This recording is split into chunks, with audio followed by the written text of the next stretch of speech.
Welcome to Mastering Agility. If you want to listen to authentic conversations with the most inspiring guests, find like-minded people in the Mastering Agility Discord community, or both online and face-to-face events, this is the platform for you.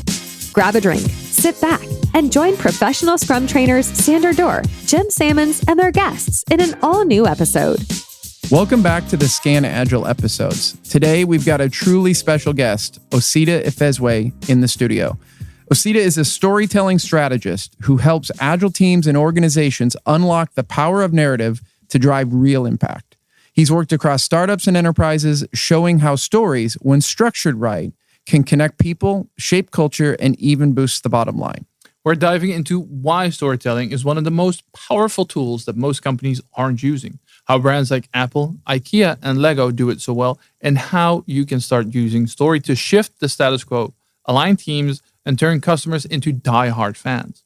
Get ready to rethink how you communicate, because after this episode, you won't see storytelling the same way again. So let's jump in.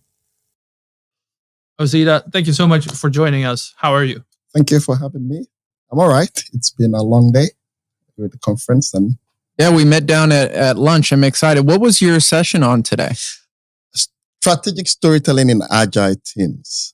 So basically, I went through the rules of storytelling, which probably a lot of people don't think about, because we all have stories, but we are not all storytellers. Because for us to be storytellers, we have to know how the rules and how storytelling applies in different scenarios. And this is where we come from, okay? But the fact that we have stories, we have different experiences every day in our lives, but we don't really stop and think that how can we use this to shape the narratives that we build and use that to help other people see what we see. And that's kind of, in all, I say this, that storytelling is one of the most effective tools that is out there that is less used. And we see that in organizations where, when you talk about applying storytelling, it goes like, oh, is this once upon a time? Well, it goes far beyond that, because it means that we need to know, okay, what's the setting in the story?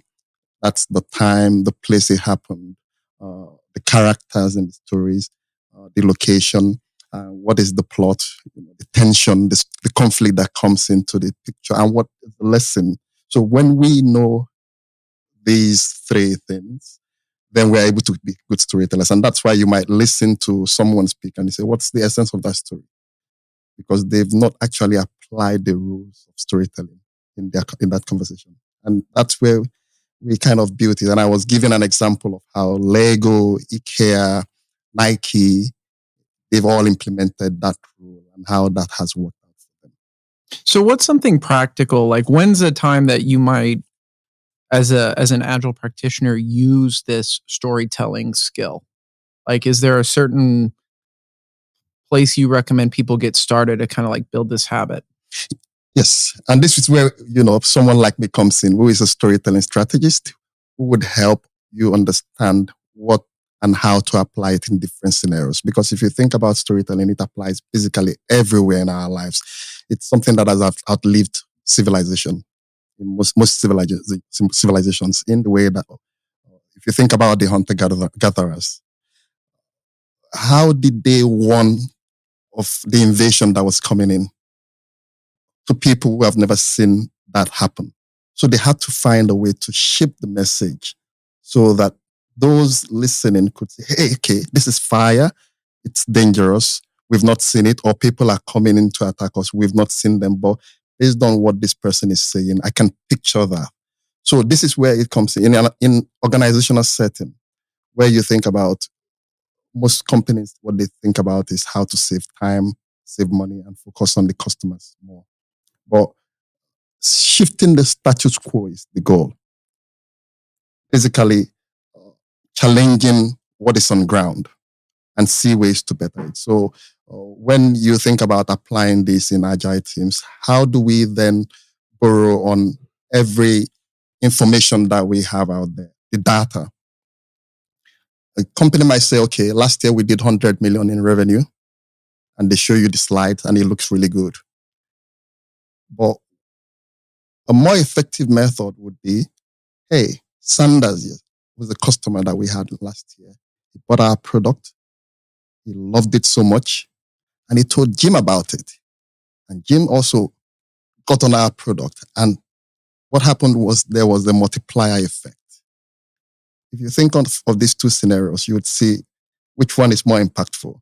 The one where we highlight what he has done and how that impacted you and how it impacted the overall institution. And this is how it applies. That where we think about how do we get our customers to see or buy into our vision. And I was giving the example of, excuse me, Apple. You find out that a lot of people in 1 or 2 years, they've changed their phones. Was the first one broken? No. But they have been able to buy into the vision. They've been able to own that device. They've been able to appreciate what that value or the value that is created. And that's why they're even able to go after, this spiral of changing it and, buying new products. And this is where we can use storytelling to appeal to our customers. And if you think about it, a device like that, and I asked this question, if you think about your device, do you really own it? Well, technically I do because I did buy it. But I for years I didn't. I just kind of like rented it and leased it, I'm pretty sure my phone owns me at this point. That's the idea. Yeah. Because once you think about who has the property, intellectual property, the copyright property, everything around it, it's not you. Right. And this is why, even when that exists, we're not thinking of that. But we're actually buying into the vision that we are part of this, we own this. And that's where we kind of apply this storytelling strategy and kind of the framework around it. So understanding how it works, understanding the rules and applying it to different settings and different individuals would kind of help us connect more to these emotions. I would kind of create this, so to say, the diehard fans for our products and services.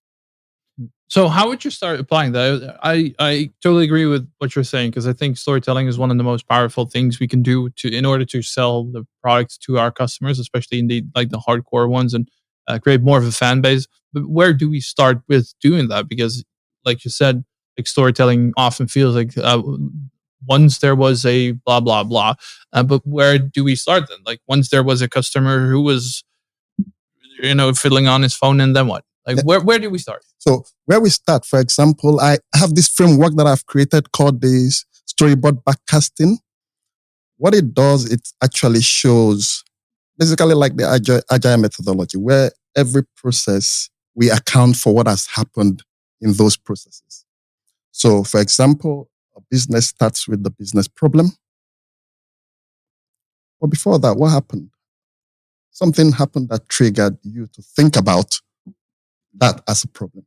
So finding ways to document every one of these processes would help us fill those gaps of stories. So you think about someone, coming up with a business idea. And I get this a lot. People come up to me and say, well, I have a business idea. Now, my first question would be, where did your business idea happen? And that seemed like a very wrong question to ask, right? But it's just normal, right? Of course, this is the best idea ever. It is. But where did it happen? Yeah. Something triggered you to think about that problem, right? So that means we have to take a step back from the idea phase. Before the idea came up to you, that, hey, there's a problem.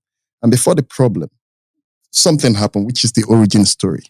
So we always have to go back to the source, which is the origin story, and then work this all the way up from the idea to the solution phase, to the iteration phase, to the product phase.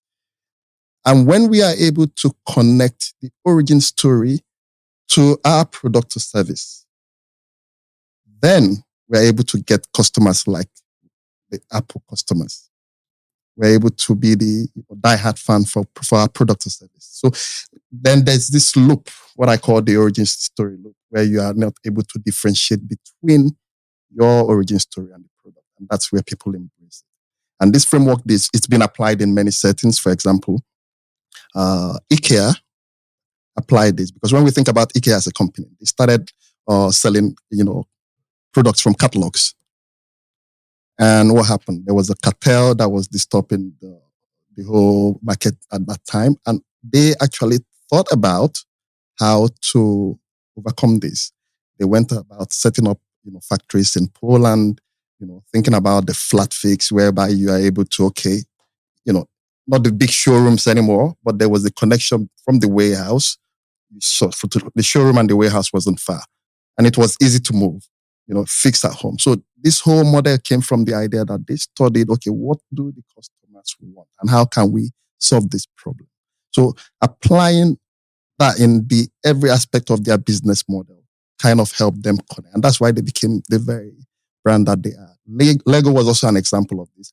And I listened to Alan, who is one of the sponsors of the conference today, where he was talking about, his experience in Lego. And it stood out to me because what happened there was he was actually mentioning things around, disturbing the status quo. That's what Lego is good at. If it's okay, it works, yeah. But hey, can we do better?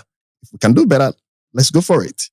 And that's the mindset we always have to have in even in agile teams. Okay, yes, we have processes, we have systems, but how can we actually look at what we have now and see how we can get it better? So, for example, if the storytelling in teams is what we want to achieve, how do we then start investing time and energy in learning this? How do we spread the process across team? That means we have to have a kind of a framework that people should actually consult anytime they want to do this and take the risks that is involved. And the risks means everyone can share their experience. It can fail, but at the end of the day, it only takes a lot of failures for it to work. Yeah, you will fail anyway. Somewhere at some point, you're going to fail. What do you think? Do I think I'm going to fail? Yes. I know you will. No, I like this idea. I like telling stories. I think the assumption or the hope maybe is that if we help people tell a story, they'll either be able to solve the problem better or they'll be more likely incentivized to be a part of disrupting the status quo. I think one of the problems I see with companies is it's kind of the concept of why do we need to change the status quo? Look at how successful we are, right? And past success does not guarantee future success, but it's really hard to convince someone of the need to change and disrupt the status quo when you're talking to them inside of their multi-million dollar headquarters with increasing revenues and market share and all that, right? But I like the idea of helping people see how they can be a player in that story instead of just saying what other people should do, saying, here's the problem, here's a potential solution, and here's how I can participate in the story.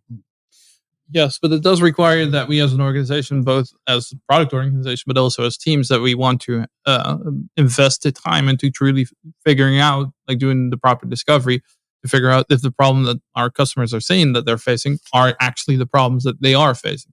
And those two often are very different because, again, stakeholders are the expert on the problem, not on the solution. Yeah. But they will come to you with a solution. This is the stuff that I want to have a new phone or whatever. I want to have this feature, but why? That usually is unclear because usually they don't know. Then how do you apply the storytelling in this case, for instance, or where does that come into storytelling to truly figure out, to discover what the problem is? I think this is where I say the experimentation phase is what we need to kind of implement, where you think about, okay, this is working, but let's try this out. Let's see what works. And of course, I would mention Alan again yesterday was talking about a potential mistake that would have cost 20,000 jobs. You don't want to be responsible for that. Or probably losses in, millions. Yes. And this is the mindset that a lot of organizations, they focus on. Okay, how do we save money? How do we not cause problems down the line? Or if you think about a company, for example, like Lego again, that have been resilient for, probably a century. You think about how they've maintained that resilience. Basically, it's challenging the status quo, experimentation. It doesn't matter how much it's going to cost, as long as the customer is going to be happy. And he mentioned something, for example, they had to at times even work with vendors to think about the solution that they envision, even when the solution doesn't exist. So that's forward thinking. So when we establish this forward thinking mindset, we are able to play with anything we have. And at the end of the day, something novel would come out of it. So even when it fails in the process, we are bound to learn something that would apply at some point again in our business. And that would help someone or the team. Well, if I had to put money on Lego long-term survival, I'd say extremely high. I'd make that bet 10 out of 10 times, because a pessimist would say, well, they just make little plastic bricks and it's an increasing digital world and blah, blah, blah. They're going to go the way of the dodo. Well, I don't think so. I mean, just go to any store right now or whatever. And I think it's because, and I'm not like some sort of Lego insider or fanboy or anything, but I own a few, is they've solved customers' problems. Like, okay, first you get people hooked and doing the thing, but then they want to be more creative. So now they've got this Lego ideas thing where they can be creative. And then you've got, well, how do we get good ideas out of the community to get on the shelves of a store? And they have a whole way of doing that now where you can go and, we could create a Mastering Agility Lego set. And if it gets enough community support, it gets looked at by Lego. And if it gets enough support there, then maybe someday you could buy it on a shelf, right? Mm-hmm. So I think they're a phenomenal case study at creating a community of passionate people who are participating in the community. Both Jim and I are experienced consultants and trainers. Therefore, we know how important it is for organizations to have the fundamentals in place before delivering high-value products. And this starts with understanding the theory behind whatever framework, method, or process organizations apply. And this is where Zebia comes in. Zebia is a pioneering software engineering and IT consultancy company, transforming and executing at the intersection of domain and technology to create digital leaders for our people, clients, partners, and communities. As a gift for our Mastering Agility audience, they provided us with a discount code MA10 when signing up for their open enrollment classes to get 10% off. Go to zebia.com/academy to find the entire curriculum of courses. That is Zebia, XEBIA.com/academy to find all their courses. So we've got a kind of a question from the audience about when you think about storytelling and you think about a customer and a company, are they doing it together? Like, what's the connection between the story in the team or the organization or for the product and with the customer? This is where the data storytelling comes into place. So the information we're getting, what are we doing with it? The feedback we're getting from customers, how are we implementing it? When we think about how best to implement those feedbacks and how to use it to maximize our connection with the customers, we find that we are kind of roping them into the process. Mm. And this is the goal, that think, okay, what does the customer want? What do we want the customer to do right now?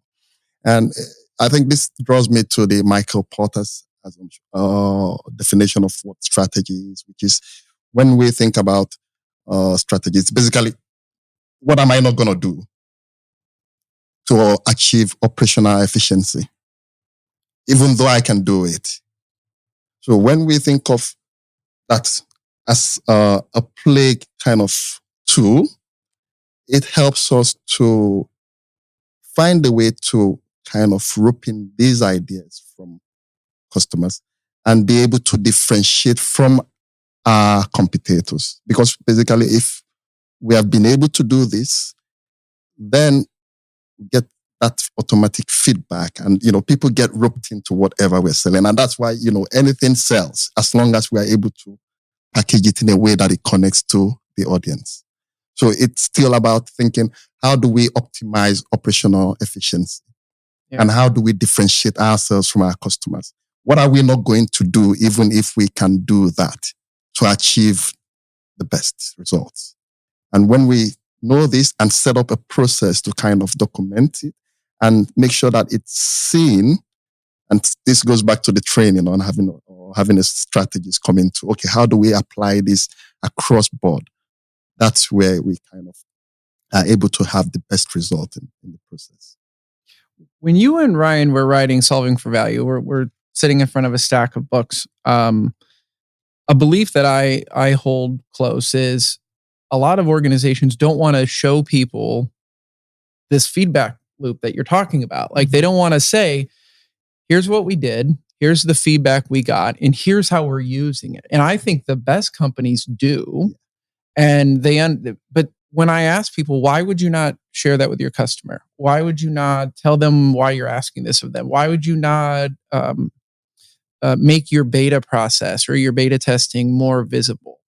And they're like, well, we can't show them all the problems we have, or we can't show them how we're doing that. Like, did you and Ryan talk about this or see this at all in your research for the book? Yeah, that's why this book is usually so applicable to many, because these are real world problems that we come across quite often. And usually it's indeed because the companies don't want to share the things that they're doing in a very dumb way. Or they're like, if our competitors know how we're doing this, they're going to steal that stuff. And then they're going to be doing the same thing. And maybe they're doing it better. And then we are fucked. Mm-hmm. So it's either or. And it's interesting because that's also where, for instance, tomorrow's talk on deceiving ourselves, the 10 lies organizations tell was born from.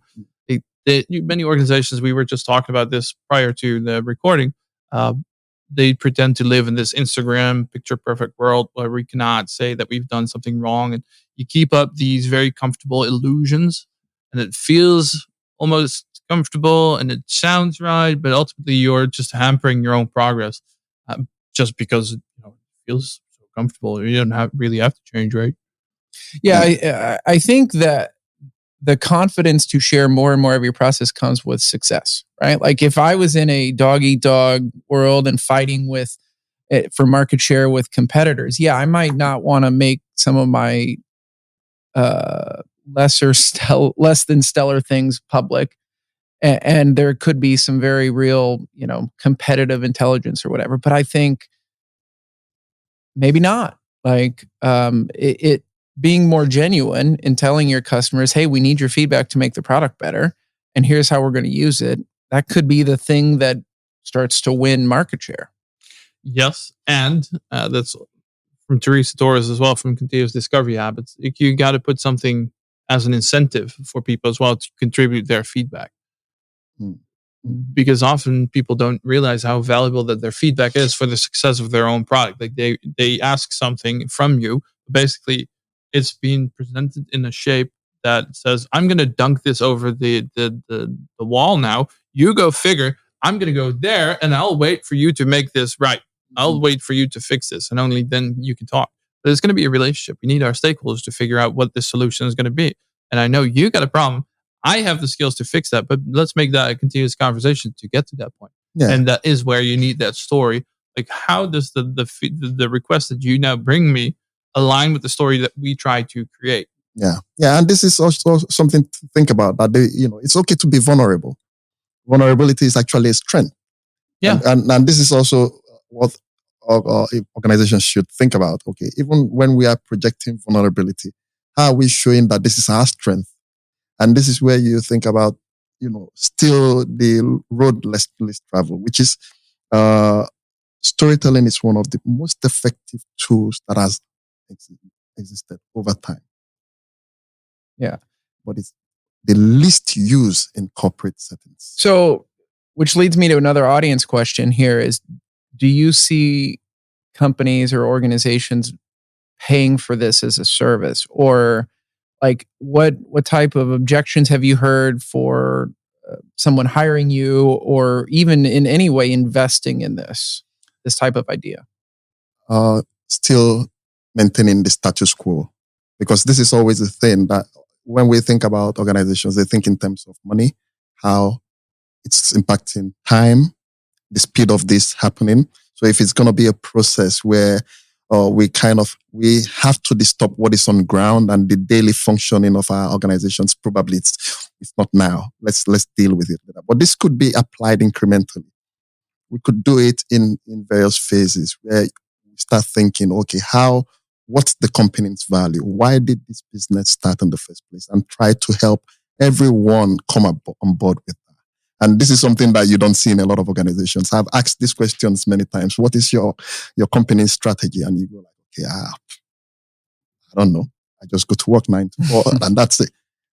How then do we help people tune into that strategy? Is by helping them be contributors to this. They should not be afraid to say, okay, hey, I'm going to experiment with this customer insight. I'm going to experiment by telling the customer, okay, hey, actually, we didn't do good here. And we're coming out to say, hey, we didn't do good here. And how can we make it better? We want to, get that from you. When that process is put in place in any shape or form, because depending on the organization, they have different ways to go about it. Then you start getting the true results. You start getting the true picture. And that vulnerability then becomes a strength because it doesn't challenge whatever product or whatever service you have out there. It's still there. You're still showing strength by giving the best product. And if the customers are ready to engage you and give you that feedback, you're already winning. Well, I'm thinking about, I'm going to name drop here again, something my friend Yuval Yera tells me, which is, and I know you know him too, Sundar, is he's been encouraging me over the last 6 months to look into the concept of moving away from hourly billing and do value-based pricing, value-based selling. So I could imagine, and I'm not a salesperson, but I could imagine going to an organization and saying, would it be worth €1 million to you if you could understand your customers 20% better through the use of storytelling? And they're like, yeah, of course. Like, yeah, we're always crap at that or whatever. And they're like, well, good news. My solution doesn't cost anywhere near that. It's going to cost, €100,000 and you're going to do this and that. Like that would kind of be the value-based selling approach, not just the shtick of $1 million, starting high at $1 million and going down to something, but to sell them on the outcome instead of saying, hey, you can implement my program in 64 hours and this is my hourly rate, do the math, here's how much it costs. Like that is the current norm for a lot of us. But I find it's really easy to get people hooked on the outcome of something like storytelling or understanding your customers better. But it's a lot harder when you stick a price tag on it. Be like, okay, cool, now pay that for me. Yeah, and that's really, there's something that we can also think about when we, for example, I've worked a lot in the startup ecosystem where you see they come up with, they're fresh. They don't have stories per se compared to an existing organization that has been in play for maybe a decade. But how do you really think about applying storytelling in that process? Eye on the value, which is what did we start this off from? Why did we start this off? And when we think about why we start the why question, we start seeing reasons behind it. And reasons are usually attached to experiences, and experiences are basically stories. What happened today? What happened in the afternoon? What happened yesterday? The accumulation of these are what shape what we are as individuals. And when we are able to say, okay, based on that, we are able to get or forecast that this is where we are going to be in. So thinking about, okay, past experiences, present ones, summing them up together, basically kind of projects where we are going to be in the future. And when we apply this in any scenario whereby we kind of think, okay, hey, what value am I bringing to you? Where do you see yourself when I apply storytelling in your organization in 10 years? Customer base might increase. Some of the errors that we're making might come down. When we are able to put this analysis in front of anyone, then that value is already created. And it takes those who want to grow to actually embrace it. Yeah, it's your remark, Jim, made me think about the difference between price and value. And then in this case, it's an investment that people would pay, or they would have to make an investment that you make to get the value of the story and understanding your customer better. And because of that, that can lead to better quality, better value, et cetera, et cetera. So it's an investment that may feel very sketchy on the short term, or maybe not necessarily sketchy, but less tangible. But it's going to lead to more value at the end. Then you are indeed in more on the value-based pricing, and that's an interesting strategy to work with.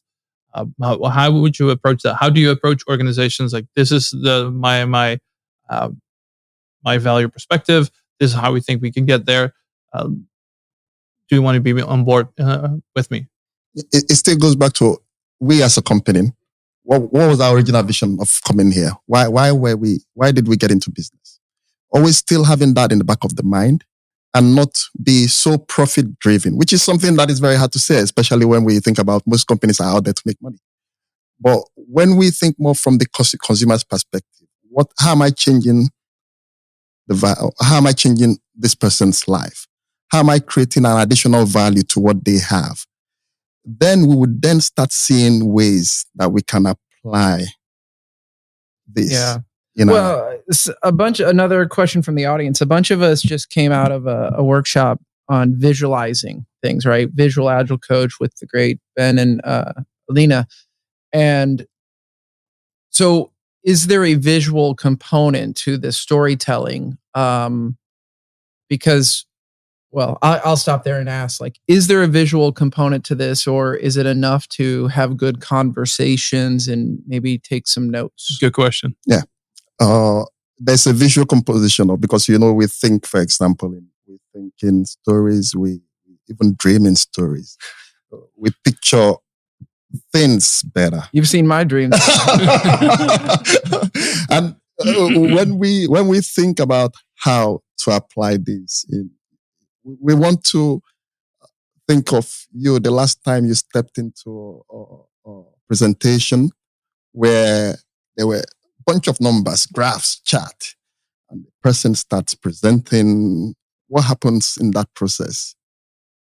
You start thinking of, I'm going to go home to this very delicious meal. You tune out instantly, even though you are physically present. When that is roped in and wrapped in stories, in visual, like I mentioned, hey, Sanders bought our product in the beginning. He was very happy with it. And then introduced it to Jim.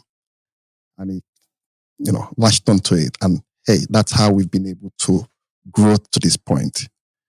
It still comes back to that visualization. This has more impact. It helps you think. It makes me see myself in the position of Sanders, compared to when I said, we all in this room were customers to this company. So this is where the visualization comes. And that's where we talk about data storytelling. How do we make data a lot more palatable? Oh, yeah. I think this is such an important part because, and I've been an advocate for this on the podcast so often, data in itself and having metrics doesn't say shit. Like, you have data, good for you. But how do you use it then to enforce, or not necessarily, enforce may not be the right word, but how do you use that to tell a story? How does that lead to value? What can you learn from that? Are there any trend lines that you can apply to then deliver more value? But you need to use that data to tell a story. Having data doesn't mean anything. That's why data lakes are a very interesting thing. All right, now we have Drowning in the data lake. Maybe that should be my next book or my new book. Yeah, exactly. Drowning in the data lake. I haven't even written the first 10 ideas I've had, but Drowning in the Data Lake it's a catchy title. It is. Maybe you can do some. I can help you a bit with that. Yeah. Well, and I've worked with a number of data science and data analytics teams over the years, and one is coming to mind from 5 years ago. This team was phenomenal at data stuff, right? At visualizing it. They had multiple PhDs, some of the smartest people I've ever worked with. But guess what they were shit at? Sitting down with the business and talking about stories and saying, yeah, but why do you want this chart? Yeah. Why do you need this graph? What decision are you going to be able to make with this? And I'm a math dummy, but I help that team a lot by just showing them on multiple occasions, you just got to learn to sit down at a table. Because think about your stereotypical data person, egghead, pocket protector, tape on the bridge of their nose. And that was this team, most of them. They were the walking stereotypes from colleges. Yep. So they are not naturally extroverted people who are good at storytelling, and they might need help in that area. They might have the best skills, but they're not good at saying, okay, tell me why you need this data, how you're going to use it, or what you're going to do with it, so that I can put it together, visualize it in the best way possible for you. Yeah. And we can see that also. For example, I'm doing my doctoral research in sociology. So I stumble upon a lot of data. And this is where it comes in. But think about all this information that is out there, yet it's not applied in the everyday business world. Why is that? Yeah. You cannot relate. I cannot relate.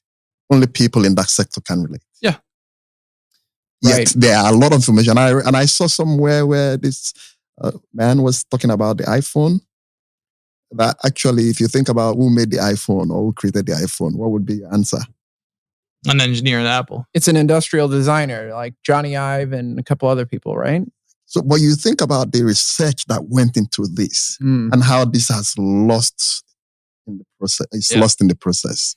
But we only know, okay, hey, these are the few people that were responsible for it. So that's where it comes in. How then do we start applying this very cumbersome amount of information and piecing it bit by bit to make it a lot more palatable? And I would use this analogy. You think about feeding a kid, a baby. You want to break it into chunks that they are able to digest and enjoy chewing on. But when we give them this full bunch, what happens is that we overwhelm them. And that's basically what is happening with data and research and applying that in the day-to-day life. So that visualization, how do we make the ordinary person understand what this is? How do we make it as simple as possible? And like I would say in some of my workshops, it's simple is sexy. How do you make it as simple that anyone can understand and latch onto it? So thinking about how to bring out the core message in whatever information that we've packaged would help. Break it down in palatable chunks. Interesting. That's a good segue to your, I think it's time for the ChatGPT question of the day, right? We end up the episodes with the ChatGPT question of the day. And here's, what's the most valuable lesson about product management that you wish you had learned earlier? Being volatile. If I was, and also being vulnerable, accepting the ability to fail and embracing that. If I had learned that early on, I think my life would have been a lot easier. So volatility and like vulnerability. Okay. We've had that one before today. Yes. Well, I would say if I had to sum up ScanAgile day one so far, the two words that keep coming up are resilient and visual type of things, right? Like I've been in 2 sessions in the keynote, and visual things, storytelling, and resiliences came up from every guest we've had in here. Exactly. Now, you're not going to make him do like a handstand or anything, or like... Can you do a handstand or a backflip or something else? Oh, I'm not that vulnerable. That's probably like our insurance people would rather we not ask the guests to... Yeah. We had Trisha Broderick on earlier, and her gimmick is to do handstand. So we made her do a handstand in the podcast. Well, I don't know if I have anything comes to mind. At times I see these days I take myself too serious. So, well, you're dressed very dapper, so you're dressed as a very serious gentleman. So it's good, but you make it look good. We're gonna start wrapping up. Yeah. Thank you so much, Osita, for being here. Thank you guys for having me. Nice, so much. Likewise. Thank you. That is all for today. Thank you for listening. If you liked this episode, let us know by hitting that like button. Share it with friends and colleagues, sharing a message on LinkedIn, joining our warm and welcoming Discord community, or attend recordings as a virtual audience. You can find all the relevant links in the show notes. We hope you'll tune back in for the next episode of the Mastering Agility podcast.